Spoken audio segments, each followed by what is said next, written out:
working on our giraffe print and show you how to do that. The color that I'm going to be using in the background is a tan, and the tan is a little bit harder to find. It is not in the 24 pack. So if you have a hard time, the best thing you can do is order one of our kits on the website, and it'll have everything you need in that, including your tan color.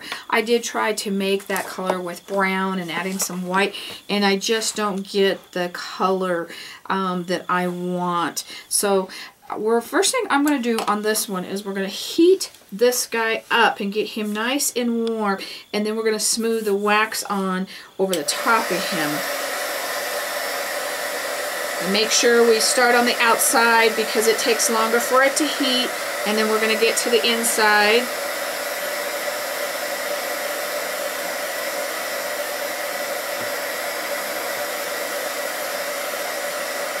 And if you've noticed, I don't really hold these a lot because they get really warm. You don't want to burn yourself. So once I have that warm, I'm going to use my stipple brush, and I've warmed it up in my wax, and we're just going to start applying color. And you can see how smooth that goes on and how even that goes on. So we've created this nice base coat. Got a booger in it there. Don't know where that came from. Let's get this little guy over here. And if you get where it's not even, just warm it up again. It's not a big deal. But you do have to wait for this to cool a little bit longer because we've warmed everything up. So it takes a little bit while to cool. So I'm going to have one that I've already used. And we're going to go to our white. And I'm going to use my wax liner tool, and I've been warming it up, and it's been sitting in the white. So I'm gonna take that and scoop up the white. And if you've never used one, there's a video on how to use a wax liner, and I'm gonna use some of it first out on my towel because you get some big clunks, and I want to kind of get some smaller ones and cool it off a little bit. Now what we're going to do is we're not pushing hard on this at all. We're kind of going off the top of the wax. Don't really push on it because the wax is soft, and you want to make sure that you are only getting a little bit of it. So try and do that as light as you can on top of it. Now I do want to show you what would happen if you went directly to your piece.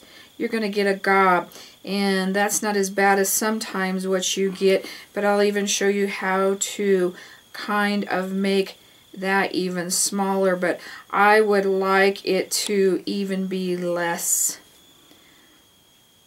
So we will always kind of work it off first. You don't want to go straight to your piece. And the wax can kind of build up on your tool, so make sure you're not pushing very hard on that. So we've got that. Now if you have a piece that is a little bit wider, just bring your hobby knife in and trim it. It's not a big deal. Now try not to take that underneath layer off. We're just going to trim. Then I'm going to take that one down a little bit because we don't want him too high above these because it'll take him longer to melt. We want to keep it all about the same consistency. Okay, so I'm going to go melt him.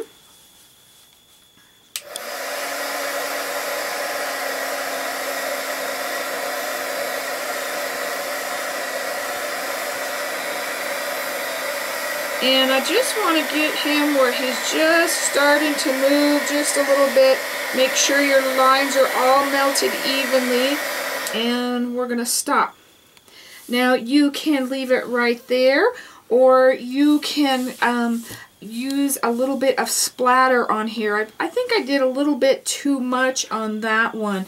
And we'll do just a tad on this one.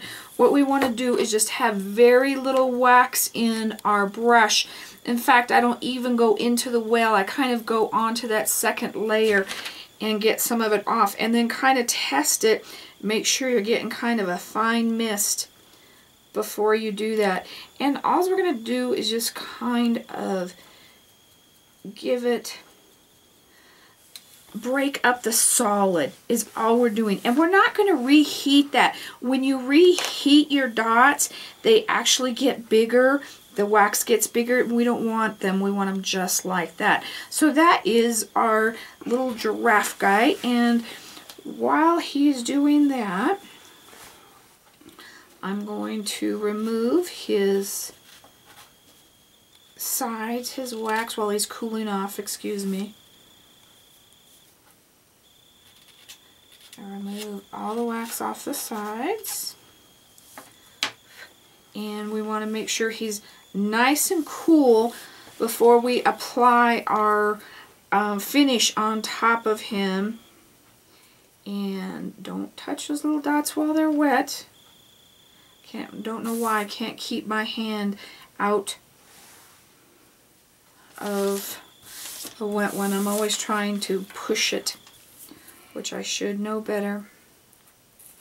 And I really like the look. This one came out really neat. I really do like the look. Okay, we're going to be using the Mod Podge Dimensional Magic.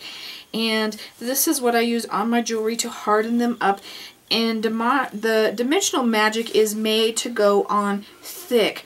It should, and we can't apply it without it falling over the sides, but we've got to apply it thick enough. So what we're going to do, don't shake it, is start on the outside, and we're going to put it all the way around the outside. And I kind of let that dry in between the last one, so I've got to find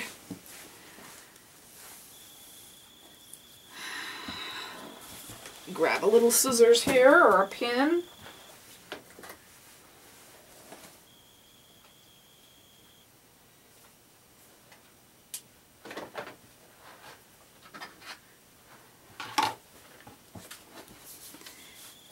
Let's see if I've got it. If it clogs up, just get your safety pin, straight pin, unplug it. It's the first time I've had it unplugged, but I've been messing with it a lot today and had it out. So we're going to put it all the way around the edge, and we're going to put it in the middle. Now, it's better to have too much than not enough. Take it around the edges. Get all those edges nice and coated, okay? And then we're going to move it around in the middle. And if you're going to notice, I'm not straight up and down, and I'm barely kind of dragging that. It's better to overdo it than under. Now, if you watch my brush strokes, you're going to see those disappear because it's settling. You know you have enough on. If you don't have enough on, you're going to see your brush strokes. You want to make sure you do it, but don't overwork it. I just barely put it on. I'm done. I'm not touching it again. You want to let this dry. You want to do at least 3 to 5 coats because this is wax, and we want to make sure that it is nicely coated. And I always tell you to test it in the sun if it's going to be worn out in the sun. So that's the reason we're putting so many coats on our wax piece, but also to test it. We're going to let that dry, and then we're going to come back. We're going to finish our necklace.